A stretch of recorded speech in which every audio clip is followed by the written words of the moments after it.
Graças a Deus. Glória a Deus. Bom dia, queridas. Paz seja com todas. É um prazer estar aqui com vocês nesta manhã, nesse friozinho gostoso, e que o Espírito Santo aqueça o nosso coração. Tem o sol aí que vai nos aquecer, e que o Espírito Santo faça aquilo que só Ele pode fazer dentro de nós. Eu sou pastora do Evangelho Quadrangular em Belo Horizonte e estou aqui para abençoar a sua vida. Põe a mão no seu coração, fecha os seus olhos. Senhor, obrigada por nós estarmos aqui nesta manhã. Obrigada, meu Deus, porque precisamos ter vivido toda a nossa vida para chegar ao dia de hoje. E nós te agradecemos porque isso é um presente do Senhor para nós. Obrigada, meu Deus, porque o Senhor nos trouxe até aqui. E eu oro, Espírito Santo de Deus, para que o Senhor trabalhe em cada coração nesta manhã. Liberta-nos, Senhor, da dor, do sofrimento e de todo trauma, amargura e de tudo que nos prende ao passado. Que nesta manhã, meu Deus, estejamos livres para prosseguir, livres para sermos aquilo que o Senhor quer que sejamos. Espírito Santo, fica à vontade para fazer aquilo que só o Senhor tem competência para fazer. E eu prometo, Espírito Santo, que eu te darei toda a honra, toda a glória, todo louvor e toda adoração. Não a nós, Espírito Santo, mas ao teu nome seja a glória para sempre. Amém e amém. Graças a Deus. Podem vos assentar, minhas queridas. Eu tenho alguns materiais que vocês podem adquirir. Está aqui do lado, no stand, tem um banner meu. E eu tenho alguns materiais para casais. Quantas aqui são casadas? Glória a Deus. Queridas, é inadmissível que nós que sirvamos o Deus que criou o casamento, tenhamos um casamento infeliz. Como podemos aceitar? Nós que servimos o nosso Deus, na igreja do Evangelho Quadrangular, servimos o Senhor de segunda a segunda, entregamos a Ele a nossa vida, o nosso tempo, a nossa energia, o nosso dinheiro, abrimos a porta da nossa casa para o Evangelho e vamos para o inferno. Quem aqui aceita ir para o inferno? Ninguém aceita. Só de pensar já dá um negócio ruim, não é verdade? Ninguém aceita ir para o inferno. Agora, como que nós não aceitamos ir para o inferno? Porque entendemos que o nosso Deus é o Criador do céu. Como nós vamos aceitar ter um casamento infeliz, uma vez que nós entendemos pela palavra de Deus que Deus é o Criador do casamento? Há muitas pessoas que vivem de fachada. Há muitos casais que já estão separados. Há muitos casais que já não se beijam mais, não se tocam mais. Às vezes dormem em quartos separados, diferentes. Vivem debaixo do mesmo teto, têm o mesmo sobrenome, mas não vivem mais juntos. Mas não estão juntos como casais, como casal. E às vezes este mesmo casal no convívio social, pegam a mão do outro, dão um beijinho. Deus chama isso de hipocrisia. Deus não quer que vivamos de forma hipócrita. Lá em Minas Gerais, nós temos feito muitos encontros de casais, abençoado muitos casais. E os materiais que eu tenho, não sei se já estão na tela. Amor, olha aí para mim, meu marido é esse que está tirando foto, pastor da igreja. Ele pastoreia a igreja lá em Belo Horizonte, eu auxilio. Providencie para mim para colocar os meus materiais na tela. Eu tenho um livro para casais. Eu te aconselho, se você é casada, leve para sua casa o kit do casamento. Permita que Deus trabalhe em você. Eu tenho um livro e um DVD para casais. Nesse DVD eu dou dica para as mulheres, porque, irmãs, nós temos que melhorar, não temos, irmãs? Às vezes nós somos boas cristãs, mas péssimas esposas. Lidamos muito bem com o microfone, sabemos nos portar muito bem dentro da igreja, no ministério, diaconisa, pastor, evangelista, missionária, enfim. Mas às vezes somos péssimas esposas, não sabemos como lidar dentro da nossa casa, precisamos melhorar. Agora, irmãs, Esses meninos também estão precisando melhorar demais, não é verdade? Nossa, tem muita mulher viúva de marido vivo. Marido omisso. Não desenvolve. No anterior, meus queridos, põe para mim no anterior. Não desenvolve, não é aquilo que Deus quer que ele seja, nem que a esposa precisa. Esse é o kit para o casamento. Leve para sua casa, permita que Deus trabalhe no seu coração. Próximo. Eu tenho também esses materiais. Esse livro azul é um desafio de cura da alma. Eu sou formada em psicanálise e eu sei das dificuldades da alma. Eu cliniquei por alguns anos, hoje eu não tenho tempo de clinicar mais, e eu sei dos problemas da alma. Aqui nesse livro azul eu falo de vários assuntos da alma, e é um livro muito prático. Você lê o capítulo do dia e faça a lição que se pede. Eu falo sobre traição, abandono, solidão, depressão, estresse. Tem mulher estressada aqui nesse sul do país? Que isso, né? Isso aí é só lá para o sudeste. 40 assuntos para a alma. É um livro muito prático, com certeza vai ajudar você. O rosa, Mulher de Expressão, é um livro que eu falo para as mulheres, numa visão que Deus me deu. Com certeza vai abençoar você que é mulher, vai ajudar você. Assim como aprendemos a fazer um bolo, nós precisamos aprender a sermos mulheres de Deus. Próximo. Eu tenho também esse kit da alma, são livros, livro e DVD. É o que eu vou ministrar nesta manhã, kit Sarando Feridas da Alma. E esse kit para a alma nos faz pessoas melhores. Eu sei que cada uma de nós aqui fomos chamadas para fazer algo para a glória de Deus. E muitas de nós não temos feito absolutamente nada, não porque não temos talento, mas porque estamos presas em feridas da alma. Esse kit você vai ter, vai ser um tratamento de choque para você, para que você seja livre e seja aquilo que Deus quer que você seja. Próximo. São mensagens que eu tenho no YouTube, acessa lá, Encontro com a Vida com a Juliana Ribeiro. Próximo. Facebook, me adiciona, Juliana Ribeiro, meu site, julianaribeiro.com. Próximo. Ok. Vamos trabalhar, meninas. Estão sentadinhas direitinho? Arrume-se na cadeira e se prepare para que Deus vai fazer na sua vida. Amém? Glória ao Espírito Santo de Deus. Vire para a pessoa do seu lado e diga assim: irmão, ó,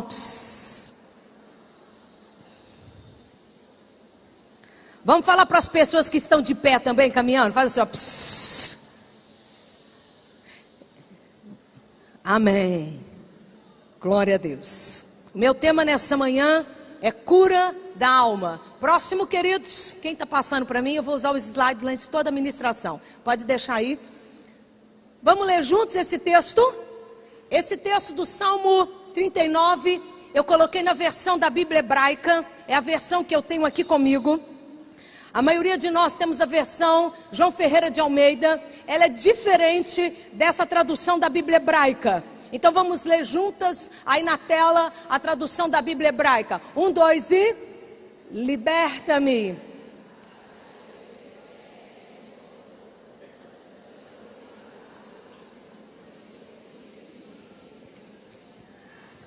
Amém. O salmista está dizendo: Senhor, me liberta. Queridas, uma pessoa ferida na sua alma é uma pessoa presa, é uma pessoa enclausurada. Ela está assim em grades, presas emocionalmente. Ela não consegue prosseguir, ela não consegue ir, porque ela está presa. Feridas na alma nos prende, feridas na alma nos enclausura, feridas na alma nos impede de sermos aquilo que Deus quer que sejamos. E o salmista diz: Senhor, me liberta para que eu recupere as minhas forças. Uma pessoa ferida emocionalmente é uma pessoa debilitada. Ela não tem força para orar, ela não tem força para ler Bíblia, ela não tem força para trabalhar para Deus. Ela ouve o chamado de Deus, ouve a voz da liderança. Nós temos que ir, vamos avançar, abra a sua casa para células. Mas ela não consegue, ela está fraca, ela está sem força física, sem força espiritual, sem força emocional. Feridas na alma drena a nossa força, suga todo o nosso apetite pela vida. A mulher enferma emocionalmente, ela nem a casa ela dá conta de arrumar, por conta das feridas da alma. E o salmista diz: Senhor, me liberta para que eu recupere as minhas forças, antes que eu me vá deste mundo e termine a minha existência. Querida, olha para mim, a nossa vida tem prazo de validade. Nenhuma de nós aqui vamos viver eternamente nessa terra. Se vivermos muito e que Deus nos ajude, vamos viver 120 anos. É a promessa em Gênesis capítulo 6. 120 anos. Mas é muito pouco em comparação à eternidade. Há uma etiqueta invisível em cada uma de nós. Essa etiqueta nos fala a nossa validade. Enquanto estivermos dentro da validade, nós temos vida nessa terra. Quando acabar a validade, você pode ter certeza que você não vai ficar mais aqui nem um segundo. Vira para sua irmã e diga: irmã, você está dentro do prazo de validade. Você não está vencida. Não está vencida. Estar viva quer dizer que nós ainda estamos dentro da nossa validade. Portanto, minha amada, é inadmissível que não vivamos. Respirar não é viver, é existir. Muitas de nós não estamos vivendo a vida que Deus tem para nós. Muitas de nós estamos apenas existindo. Eu sei o que é isto. A minha mãe sofreu de depressão por mais de 20 anos da vida dela. A minha mãe não dava conta da dor da alma dela. E por muitos anos ela não conseguiu ser a mãe que ela deveria ser, o que ela gostaria de ser. Ela não me viu crescer, não me viu passar pela infância ou pela adolescência por causa de feridas da alma. Nós precisamos viver. Eu conheci um senhor lá em Minas, um homem muito rico, com muitos bens, muitas posses, e ele adotou uma criança. E quando aquela criança cresceu, já era um adulto, um dia o filho embebedou o pai. E o pai, muito bêbado, assinou muitos documentos.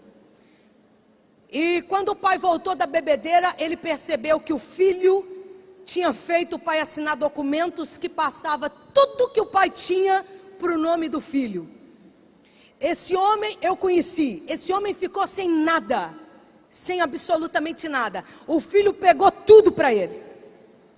Quando o pai descobriu que o filho tinha feito, imediatamente ele parou de falar, ele parou de andar, ele parou de viver.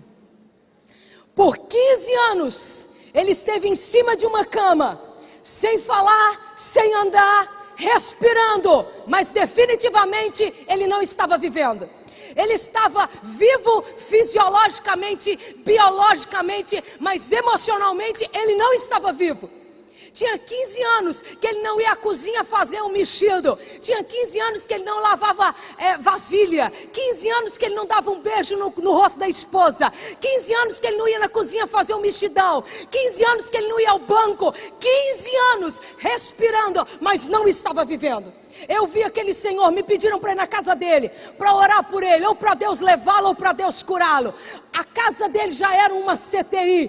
15 anos, queridas, feridas na nossa alma nos impedem de viver. Muitas de nós estamos vivas fisicamente, todas nós estamos vivas fisicamente, graças a Deus. Muitas não, todas nós, mas infelizmente algumas de nós não estamos vivendo. Respirar não é viver, é existir. Eu sempre aconselho que a melhor forma de começar o nosso dia é lendo o jornal. É isso mesmo, depois da Bíblia, claro, leia jornal. Agora não vai para a sessão de esporte, de política, porque você não pode gostar de algumas coisas lá. Também não vai para a sessão policial não, porque você vai começar mal o seu dia. Comece o seu dia lendo o jornal e leia a sessão de óbito. É isso mesmo, a sessão de óbito. E leia nome por nome, sem pular nenhum, leia tudo, até o finalzinho. E quando chegar no final, você vai perceber algo tremendo. O seu nome não está lá. E todas aquelas pessoas cujos nomes estão ali naquele jornal, dariam tudo para ter a sua vida. Querido, olha para mim, me desculpe o que eu vou dizer, mas eu quero acordar aquelas que estão dormindo. Algumas mulheres, melhores do que nós, não acordaram essa manhã. Você está viva, você precisa viver sua vida. Glória a Deus, glória ao Espírito Santo. Próximo. Uma criança ferida pode se transformar num adulto doente na alma. Crianças que viram o que as crianças nunca deveriam ver. Uma criança que foi tocada de forma indevida. Uma criança que passou por algum tipo de abuso, seja verbal, físico ou sexual, vai se sentir culpada durante toda a sua vida. Enquanto não for curada, uma culpa indevida vai acompanhar aquela criança depois de adulto. Uma criança que passou pelo doloroso caminho do divórcio dos pais. E eu costumo dizer que uma família rompida gera filhos quebrados. Crianças feridas, próximo meu querido, pode se transformar em adultos doentes da alma. E eu tenho visto muito desses adultos doentes na alma. Pessoas presas, mulheres presas ao passado, acorrentadas ao passado. Elas não conseguem prosseguir. Elas não conseguem ser aquilo que Deus quer que elas sejam. Não conseguem ser a mãe que os filhos querem ou precisam delas, que elas sejam. Não conseguem ser a esposa que o marido quer que ela seja. Está acorrentada, presa ao passado. Mulheres assim, presas dentro delas. Elas estão sequestradas por sentimentos desagradáveis. Uma mágoa, um ressentimento, uma traição, estão presas dentro delas. Querida, ninguém conhece a mulher que você se tornou sem antes conhecer a criança que você um dia foi. Eu vou repetir. Ninguém conhece a mulher que você é hoje sem antes conhecer a menina que você um dia foi. Mulheres acorrentadas ao passado, no anterior, por favor. Mulheres com depressão. Isto, pode deixar aí. A depressão hoje é a doença mais incapacitante que existe. Estima-se que 350 milhões de pessoas em todo o mundo sofrem da doença depressão. Depressão não é piti, depressão não é manha. Depressão é doença. E depressão é dor acumulada, acúmulo de dor, acúmulo de decepção, acúmulo de rejeição. A depressão é a doença mais incapacitante que existe. A depressão é mais incapacitante que o câncer. A depressão suga todo tipo de apetite que a pessoa tem pela vida, por ela mesma, por Deus e por tudo. A depressão é dor acumulada, a grosso modo. E precisa de ajuda. Algumas pessoas, algumas mulheres, principalmente nós mulheres, às vezes falamos isso. Às vezes acordamos meio triste. E dizemos assim, hoje eu estou meio deprê. Bobagem, isso não é depressão. Tem um mês que você está triste. Às vezes você brigou com o namorado, teve um desentendimento no trabalho, teve alguma questão e você não conseguiu lidar direito com aquilo, você está triste. Não é depressão, é tristeza reativa. Ah, acordei triste hoje, o que é? Às vezes é o hormônio, não posso explicar agora, mas nós mulheres somos como a lua, fases, durante 28 dias no mês. Homem é como o sol, de janeiro a dezembro é o mesmo. E mulher é como a lua, fases, muda de fases, não é durante o ano não, é durante o mês. Então às vezes, né, o seu hormônio está lá embaixo, enfim. Aí você está meio triste, isso não é depressão, isso é tristeza reativa, tristeza hormonal, alguma coisa dentro de você. O que pode caracterizar a doença, a depressão, é o tanto de tempo que a tristeza está no seu coração. Tem um ano que você está triste. Isso é depressão, você precisa de ajuda. Tem 10 anos que você ainda chora e sentindo dor profunda por um ente querido que faleceu. Você precisa de ajuda. E queridas, por muitas vezes, dentro do meu consultório, eu contei com a graça e com o poder de Deus para ajudar pessoas. Porque eu sabia do limite da ciência, eu sabia do limite da psicanálise, eu sabia do meu limite e eu precisava de ajudar aquele paciente. E por muitas vezes, eu contei com a graça e com o poder de Deus. Porque se doenças emocionais é um desafio para a ciência, é um desafio para os profissionais, não é um desafio para o nosso Deus. Deus pode todas as coisas. Não há nada, absolutamente nada que o nosso Deus não possa fazer. Nós não podemos catalogar doenças que Deus não cura. Mal de Alzheimer, esquizofrenia, o bipolar, são categorias emocionais de doenças que é um desafio hoje para a sociedade. É um desafio para a igreja. É um desafio para os profissionais, mas não é para o nosso Deus. Deus cura câncer, não cura pastora. Cadê a pastora que testemunhou? Deus cura câncer. Deus cura AIDS. Deus ressuscita mortos. Ressuscita, querida. Não há nada que o nosso Deus não possa fazer. Deus cura a depressão, Deus equilibra o bipolar, Deus cura mal de Alzheimer, Deus cura esquizofrenia. Não há doença que o nosso Deus não possa curar. Glória ao Espírito Santo. E me perguntaram uma vez, pastora, não é antiético misturar religião com profissão? Uma boa pergunta, né? Não é antiético? E é o seguinte, tem gente que na Santa Ceia está lá no meio da igreja com os elementos nas mãos, o pão e o vinho, ou o suco de uva, e pensa em dinheiro. O que eu faço para ganhar mais dinheiro? Na igreja está pensando em dinheiro, e eu dentro do meu trabalho, no meu consultório, eu estou pensando em Deus. A gente usa o que a gente acredita. Eu acredito que Deus pode todas as coisas, e que não há limites para o Deus Todo-Poderoso, o Deus Eterno. Próximo, meu querido. Por que Deus quer nos curar? Porque Deus tem um plano na nossa vida.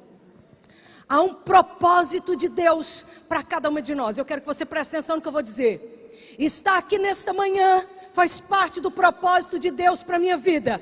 Pastora Nazaré, quando eu tinha 16 anos de idade, eu me vi aqui. Com 16 anos de idade, eu me vi em muitos lugares, em muitas plataformas, com muitas pessoas, ministrando para dezenas, centenas, milhares de pessoas. Estar aqui é parte do propósito que Deus tem para a minha vida. Querida, Deus tem um propósito para você. A palavra propósito significa aquilo que se pretende alcançar ou conseguir. Propósito é intento, é projeto, é finalidade. Há algo que o Deus eterno deseja fazer aqui nessa terra, aqui nesse estado, aqui nessa cidade. Há algo que o Deus eterno deseja fazer nesta geração. E é por isso que você está aqui. Você não está aqui, você não nasceu porque o seu pai quis ou sua mãe quis. Talvez alguns de nós, os pais tentaram até nos tirar. Talvez houve uma tentativa de aborto. Talvez a sua mãe não te queria e até tentou te tirar da barriga dela. E talvez muitas vezes você diz, olha, eu sou teimosa mesmo, olha aqui, eu estou aqui. Você não está aqui porque você é teimosa. Você está aqui porque Deus quis você. Deus amou você.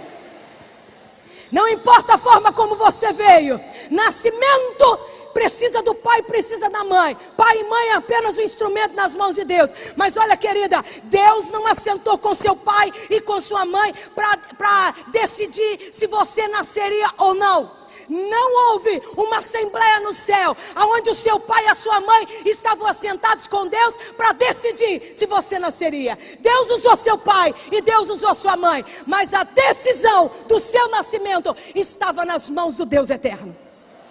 Deus quis você, Deus amou você. E para que nós entendamos melhor propósito, próximo, querido. Aqui eu sei que tem no sul, porque eu já comprei algumas coisas aqui no sul. Não dessa vez, que eu não tive tempo ainda. Mas, lá em Belo Horizonte, em Minas Gerais, quando começou aquelas lojas de R$1,99, vocês conhecem, né?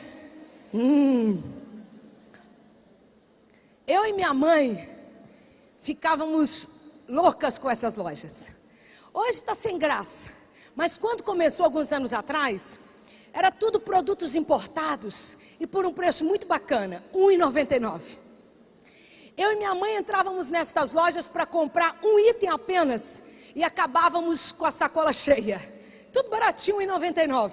Você já comprou alguma coisa e depois não sabia o que ia fazer com aquilo? Eu também.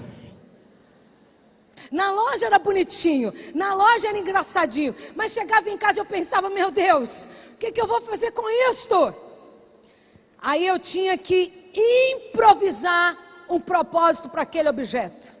Na loja era bonitinho, e eu falava, meu Deus, eu acho que eu vou colocar flores, aí eu vou colocar óleo, eu vou colocar sal, eu vou colocar as canetas que ficam às vezes espalhadas pela casa, ou aqueles preguinhos que também ficam espalhados. Eu improvisava um propósito para aquele objeto. Querido, olhe para mim. Eu e você não somos bebelôs de loja de R$1,99.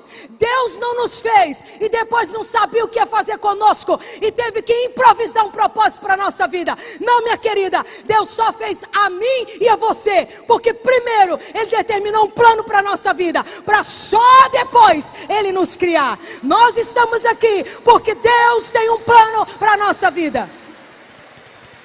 Há algo que o Deus eterno deseja fazer nesta geração. É por isso que você está aqui. E não venha me dizer que você não tem habilidade para cumprir o chamado de Deus para a sua vida. Deus não nos pediria algo sem antes colocar em nós toda a capacidade e habilidade de cumprirmos o plano dele para a nossa vida. Próximo, meu querido. Próximo. Tudo começou aqui. Nós já participamos da maior competição da nossa vida. Maior que concurso público para delegada federal. A maior competição da nossa vida. Eram 300 milhões de concorrentes. Naquele dia, querida, naquela tarde, naquela noite, no meu caso, naquela madrugada, que o seu pai e a sua mãe tiveram um namoro caliente, e vira para sua irmã e diga assim, eles estavam muito inspirados.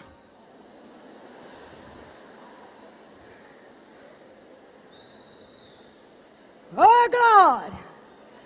Naquele dia foram liberados mais de 300 milhões de espermatozoides.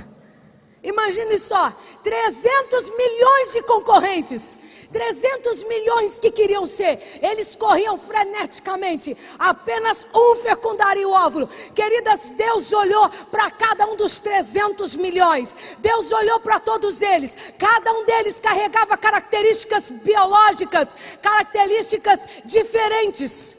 Cada um deles tinha um biotipo diferente. 300 milhões que queriam ser. Mas Deus apontou para você. Você é a escolha de Deus. Deus escolheu você. Deus amou você. Por que Deus te escolheu? Você já fez essa pergunta? Quem aqui já perguntou isso? Meu Deus, por que eu? A pergunta, ela vem e assombra a gente às vezes, mas a resposta é simples, e reveladora, e transformadora. Por que Deus escolheu a mim? Porque Deus te amou. Pronto. Final. Deus amou você. Próximo. Próximo. Nós damos o que nós temos. É impossível ser diferente. Você dá o que você tem.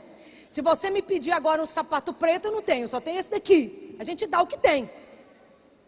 Eu gosto dessa história. Conta que um homem queria humilhar uma outra pessoa e ele mandou que se preparasse uma bandeja cheia de lixos e que fosse entregue para aquela pessoa que ele queria humilhar na presença de outros.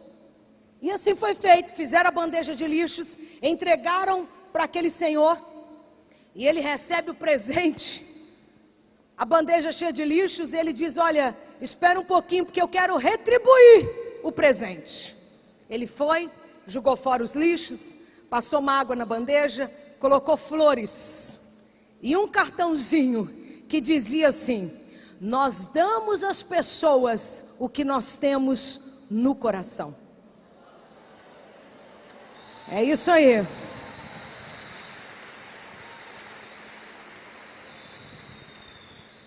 Um coração cheio de lixo vai dar, um coração cheio de ódio vai dar, e um coração cheio de amor, e um coração ferido. Querida, feridas, nós somos perigosas, porque nós vamos ferir. Até na TPM a gente é perigosa. Nós somos perigosos, TPM. Feridas nós vamos ferir. E eu penso, próximo meu querido, e eu penso que nós somos mais perfeitas por fora do que por dentro. Damos um jeitinho nos nossos problemas externos. Para estar aqui nessa manhã, nós levantamos um tanto antes, né? Algumas levantaram 2 horas antes para arrumar. E a gente tampa uma olheira, a gente tampa uma imperfeição. E a gente coloca uma cinta para apertar tudo. Algumas colocam mega. E a gente vai tentando tampar as imperfeições. Eu vou parar por aqui porque tem homens que vão ficar espantados com a gente. Segredos não revelados. Depois que os homens têm que casar primeiro, senão eles desistem de casar. Então, enfim, nós tampamos uma imperfeição. Perfeitas por fora e deformadas por dentro. Por fora nós temos aparência de vencedoras. Por fora nós parecemos que está tudo bem. Um título, um diploma pode esconder feridas da nossa alma, mas não nos cura. Não nos cura. Algumas de nós parecemos vencedoras. Parece que está tudo bem, mas por dentro nós já fomos vencidas por sentimentos desagradáveis. Por dentro há domínios emocionais dentro de nós. A depressão, a mágoa, perfeitas por fora e deformadas por dentro. Próximo, meu querido.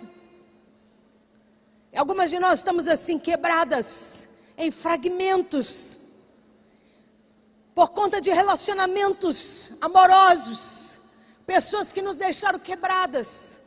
E eu fico impressionada como que uma mulher que está quebrada, está em fragmento, saiu de um relacionamento doentio, saiu de um relacionamento que a deixou assim, em pedaços. E estas mulheres que estão desta forma, nesta situação, elas tentam se refazer nos braços de uma outra pessoa.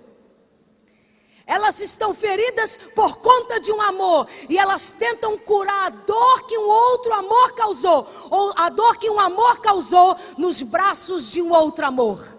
Querida, homem algum tem competência de curar as feridas da nossa alma. Não tem, é impossível. Se você está ferida, se o seu coração está partido, se você saiu de um relacionamento e está assim, em fragmentos, corra para os braços do Deus eterno. Só Deus pode curar as feridas da nossa alma. Só Deus pode nos refazer novamente. E algumas de nós jogamos fora um relacionamento que poderia dar certo, porque estamos feridas demais. Entramos num relacionamento com feridas emocionais e às vezes somos possessivas, pegajosas. Se o marido, se o namorado está olhando para uma direção, a gente fica assim: para onde você está olhando? Peraí, o que tem ali? Fica mexendo, fuçando no celular, para ver a mensagem que recebeu. Essa daqui você não vai adicionar no Facebook não. Quem que é essa mulher aqui? Quando estamos assim quebradas, nós precisamos ser refeitas nos braços do Senhor. Só Deus tem a cola para colar a nossa alma. Não posso ir mais, mas os meus materiais, você tem aí material meu que vai com certeza te ajudar nessa área. Próximo, meu querido. Às vezes nós estamos assim, cheio de bagagens, cheio de malas, situações lá de trás, do passado, que nós insistimos em carregar conosco. E nós não conseguimos ser práticas, né, irmã? Parece que eu vou morar aqui no sul do país. Trouxe umas 3, 4 malas. A gente não consegue ser prática. E o problema são as bagagens emocionais. Teve uma senhora da minha igreja. Ela se casou. E na lua de mel ela fugia do noivo. Ela não estava brincando de caça-gatinha, caça-noivinha. Ela não estava brincando, ela fugia dele. E quando eles voltaram da lua de mel, eles me contaram a situação. E eu perguntei para ela: menina, você queria se casar, o que aconteceu? Olha o que ela me disse. Todas as vezes que ele se aproximava de mim, eu me lembrava do meu passado, eu tinha medo e eu fugia dele. São as bagagens que nós carregamos. Há muitas de nós estamos casadas com bons homens, muitas mulheres casadas com bons homens, mas elas não conseguem ser felizes, não permitem que os seus maridos as façam felizes por conta dessas bagagens do passado. Situações que nos aconteceu há muito tempo e que nós não abrimos mão. Há muitas mulheres casadas com um homem e apaixonadas por outro. Casadas com um, mas o coração é de outro. Às vezes um ex-namorado, um ex-noivo rompeu aquele relacionamento e imediatamente apareceu uma outra pessoa e você casou. Casadas com um e apaixonadas com outro. Querida, esta manhã é manhã de divórcio. Você precisa divorciar-se do seu ex. Você não pode carregar essas lembranças no seu coração. Isso te faz mal, isso destrói sua vida, seu relacionamento com o seu Deus, com o seu marido e com seus filhos. Joga fora as cartinhas de amor do ex. Joga fora os ursinhos de pelúcia. Você deu para sua filha, joga isso fora. As caixinhas de música, algumas mulheres que ganhou a caixinha de música de um ex-namorado, de vez em quando coloca lá a bailarina para dançar.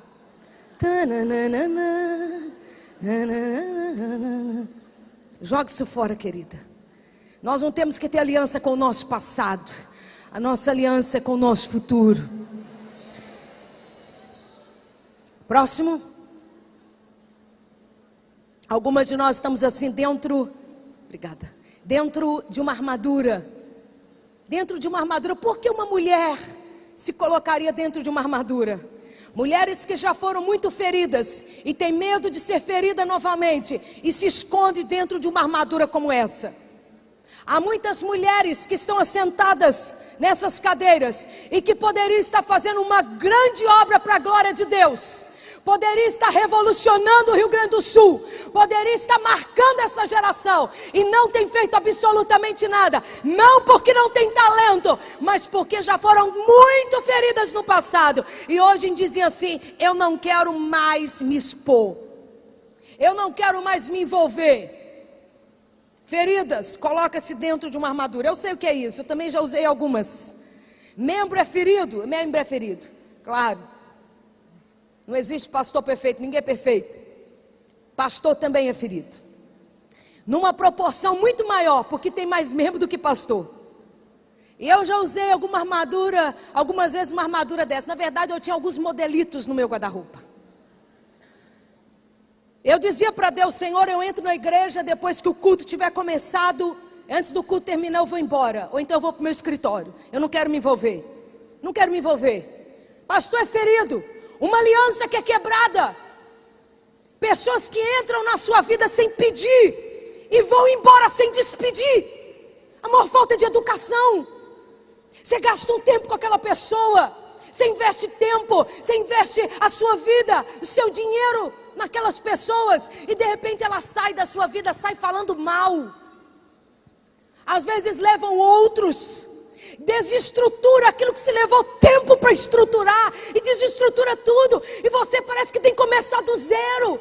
E tem momentos que você fala para o Senhor: Deus, eu não tenho mais força, eu já não sou mais aquela menininha, eu não tenho mais força.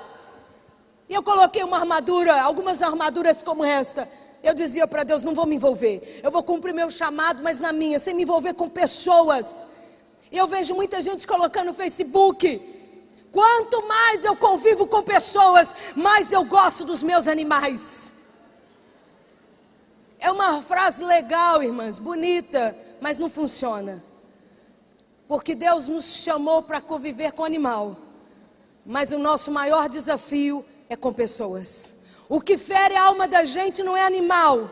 Eu nunca fiquei chateada porque o meu cachorro Stifler não abanou o rabinho para mim, nunca. O desafio meu como mulher, como cristã, é conviver com pessoas. É aí que eu glorifico o nome do meu Deus.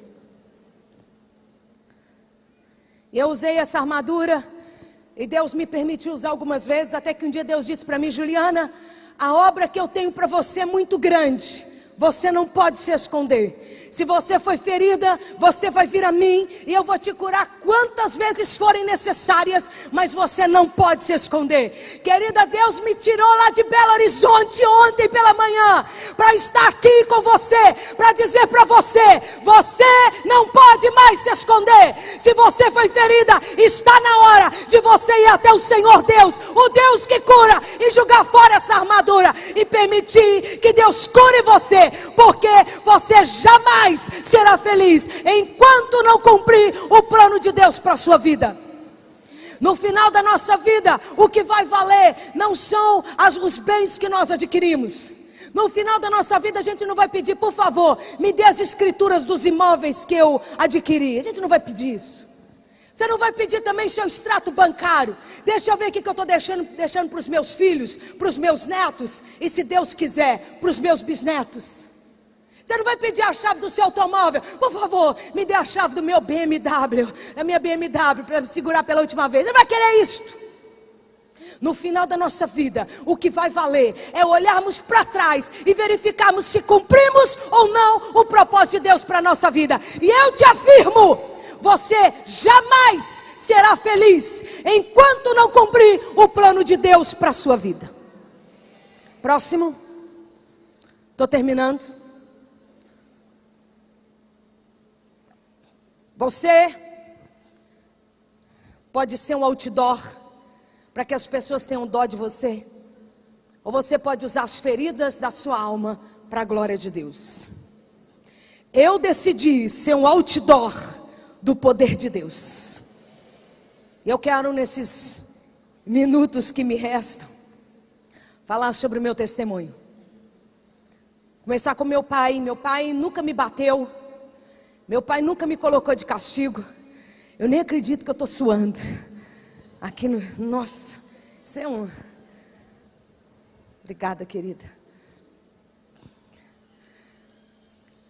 Eu nunca vi tanta mulher bonita, bem vestida. Nossa, glória a Deus. Então vamos lá. Voltando, meu pai nunca me bateu, nunca me colocou de castigo, nunca me colocou no cantinho da disciplina, nunca me deu uma surra, nunca me deu um beliscão. Meu pai também nunca me deu um beijo, nunca me deu um abraço, nunca me colocou para dormir, nunca comeu o primeiro pedaço de bolo do meu aniversário, nunca me levou para tomar um sorvete de chocolate, nunca me comprou um casaco, nunca me comprou um sapato, nunca me deu nenhum tipo de incentivo para os meus estudos.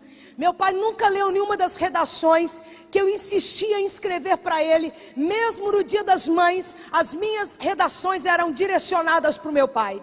Meu pai não estava presente quando por 3 vezes eu caí, levei alguns pontos que eu tenho em algumas partes do meu corpo. Meu pai não estava ali para segurar nas minhas mãos e falar: Papai está aqui, querida. Meu pai nunca orou por mim para que eu dormisse mais rápido. Meu pai nunca esteve ali às noites, quando eu tinha insônia, contando uma história para mim. Meu pai não era ausente. Meu pai era inexistente. Meu pai nunca existiu. Eu amava uma pessoa que não existia. Como a gente pode sentir falta de alguma coisa que você nunca teve? Como que a gente pode sentir falta de um beijo que você nunca recebeu? Como que você pode sentir falta de uma pessoa que nunca existiu na sua vida? Eu passei toda a minha infância em função do meu pai. Eu amava uma pessoa que nunca existiu na minha vida. Na minha adolescência, o amor que eu tinha pelo meu pai na minha infância, na adolescência eu passei a odiar o meu pai. Porque foi aqui que eu descobri que o meu pai optou por não fazer parte da minha vida. Foi na adolescência que eu descobri que meu pai tinha uma família e que eu tinha uma irmã. Eu fui criada com homens. A minha vida toda e até hoje, depois de tantos anos, eu ainda gostaria de ter uma irmã. E eu descobri que meu pai tinha uma filha. Eu queria ter uma irmã para chegar na minha casa e pegar um casaco meu, um casaco que eu ia usar no domingo da Santa Ceia. E eu ligar para ela e falar assim: você pegou meu casaco? Ela falou: peguei. Sabe aquela coisa assim que quem tem irmã não valoriza? Eu queria ter uma irmã para falar para ela: menina, se você pegou meu sapato, eu ia viajar para o sul do país com ele. Mas eu não tenho, meu sapato fica lá. E nessa idade, eu odiei meu pai. Eu queria descobrir onde meu pai morava e acabar com a vida dele, com a família dele. Na adolescência, eu passei pela vergonha de mostrar a minha identidade. E está lá o nome da minha mãe e pai. É um vazio presente que me mostrava sempre que meu pai optou por não fazer parte da minha vida e nem me permitiu fazer parte da vida dele. Eu odiei o meu pai. E eu tive um encontro com Jesus muito jovem, com 16 anos de idade. Com 16 anos de idade eu me entreguei completamente nas mãos de Deus. E a primeira coisa que eu ouvi Deus falando ao meu coração foi: eu sou o seu pai. Pai supremo, Pai eterno. Glória ao Espírito Santo.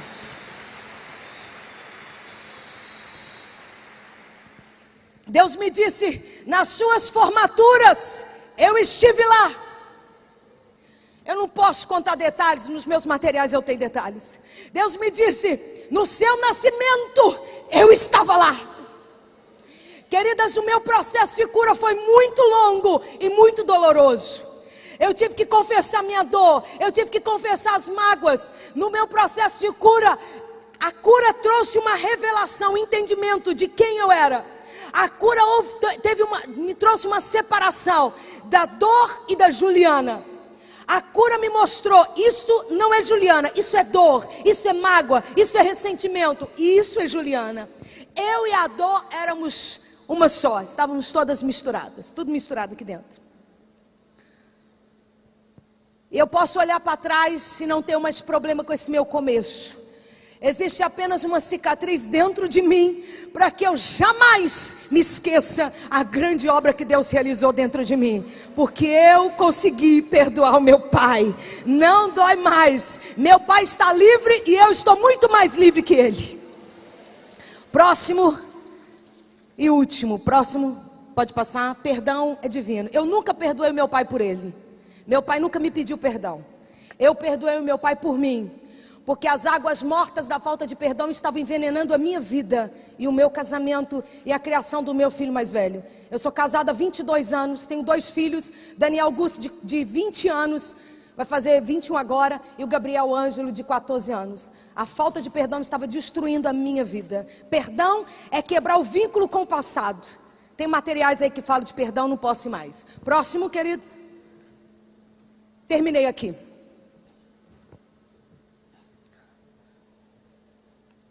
Eu tinha tudo para não ser o que eu sou hoje.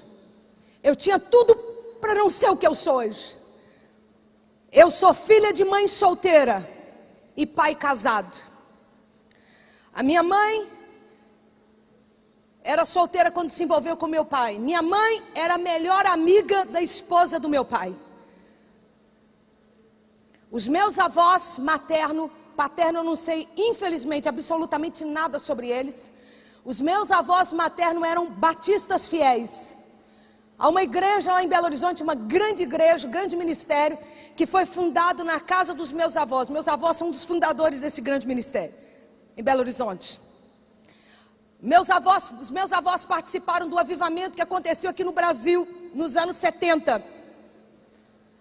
A minha tia foi batizada no Espírito Santo, irmã da minha mãe, quando ninguém sabia o que era o Espírito Santo. Ela estava em casa e ela começou a orar em línguas, ela orou em línguas por 8 horas seguidas. Todo mundo achou que minha tia estava ficando doida. Aí minha avó mandou chamar o médico. Nesse intervalo o pastor da vovó chegou na casa dela, e quando ele viu minha tia orando em línguas, na língua do Espírito, ele disse: Dona Maria, isso é o Espírito Santo. Ninguém sabia. No dia seguinte que minha tia tinha sido batizada no Espírito Santo, ela estava lavando roupa e de repente ela começa a orar em línguas novamente. Ela entra na casa de uma vizinha que tinha uma criança paralítica.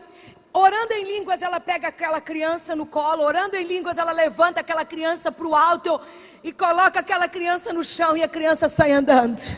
Glória ao Espírito Santo de Deus, o único que pode fazer isto. O meu avô tinha dons de revelação que hoje eu quase não vejo, dons de milagres. A minha avó era pregadora do evangelho. Apesar da igreja batista não ordenar pastora, a vovó pregava evangelho em vilas, em ônibus e para doutores. Enquanto coisas grandes e extraordinárias estavam acontecendo dentro da casa dos meus avós, a minha mãe estava fazendo outras coisas. A minha mãe estava aprontando, e nisso ela engravidou. Gravidez nos anos 70 de uma filha solteira era motivo de muita vergonha e muito constrangimento. A minha mãe tentou esconder a gravidez, e quando a vovó descobriu, ela tinha um problema pela frente, contar para o vovô. Vovô não aceitaria nem em sonhos a gravidez de uma das filhas antes do casamento. E nesse intervalo a vovó foi convidada para inauguração e uma série de conferências nessa igreja, Igreja Batista Central, na cidade de Capim Branco, em Minas Gerais. A vovó aceitou o convite do pastor, e ela disse para o pastor: olha, durante as noites da conferência eu não quero ir para a casa dos irmãos, me permita ficar aqui na igreja, porque eu tenho uma batalha de oração para ganhar. A minha avó era uma mulher de muita oração. A vovó orava até Deus falar com ela, e não importava se isso fosse demorar 3 horas ou 3 dias, a vovó não levantava do quartinho de oração até Deus falar com ela. Muita oração. E durante 7 noites, ali naquele altar simples da Igreja Batista Central, eu fui gerada. Ali naquele altar, à noite, de madrugada fria, vovó dizia: Deus, pega essa criança que é fruto de pecado e que já está vindo debaixo de tanta maldição, e faz dessa criança um milagre. Antes da minha avó ir para essa conferência, um profeta saiu da cidade do Rio de Janeiro e foi até a casa dos meus avós, apontou o dedo para a barriga da minha mãe e disse assim: assim diz o Senhor, você pecou e essa criança vai morrer. Ninguém sabia, ou poucas pessoas sabiam que minha mãe estava grávida. Poucas pessoas sabiam que minha mãe estava grávida. Mas Deus sabe todas as coisas. A minha mãe só sabia chorar, ela estava afastada dos caminhos do Senhor. Mas a minha avó tinha uma arma secreta, o poder da oração. E durante 7 noites ali naquele altar, vovó orou por mim: Deus, levanta a sentença, permita que essa criança viva. Senhor, eu assumo essa criança, me permita que essa criança viva, faz dela aquilo que só o Senhor tem competência para fazer. 7 noites orando por mim. Se vovó orou por mim por 7 noites, foi porque Deus não a respondeu na primeira noite, e nem na segunda noite, nem na quarta noite. Foram necessárias 7 noites de oração pela minha vida. Se vovó tivesse desistido, eu não estaria aqui. Se a minha vida dependesse de você, querida, eu estaria aqui hoje. Eu estaria fazendo o que eu tenho feito para a glória de Deus. Eu teria me casado, eu teria os meus 2 filhos. Se minha vida estivesse na sua mão, eu estaria aqui. Eu estaria aqui. A minha vida não dependeu de você, dependeu do Deus eterno e da minha avó, uma mulher de 1,5 m, Dona Maria Flor de Maio. Eu não sou 1% do que vovó foi, mas tudo que eu sou eu devo a ela. 7 noites orando por mim. A minha vida não dependeu de você, mas a sua casa está nas suas mãos. Os seus filhos dependem de você. Os seus netos dependem de você. O seu casamento. Não abra mão da sua família. Não abra mão dos seus filhos. Se vovó tivesse desistido de mim, eu não estaria aqui hoje. Você nunca leria um livro meu. 7 noites orando por mim. Quando terminou a conferência, vovó contou para o vovô. E ele aceitou, chorou muito, mas aceitou a criança. E aceitou a mim. E eu costumo dizer que Deus é especialista em mudar pessoas, eu sou prova disso. Eu fui a neta preferida do meu avô. E da minha família eu sou a única pastora. A única que continua fazendo aquilo que a vovó fazia. Pregar o evangelho e ajudar pessoas. Eu costumo dizer que eu sou a extensão da Dona Maria Flor de Maio. Vamos ficar de pé.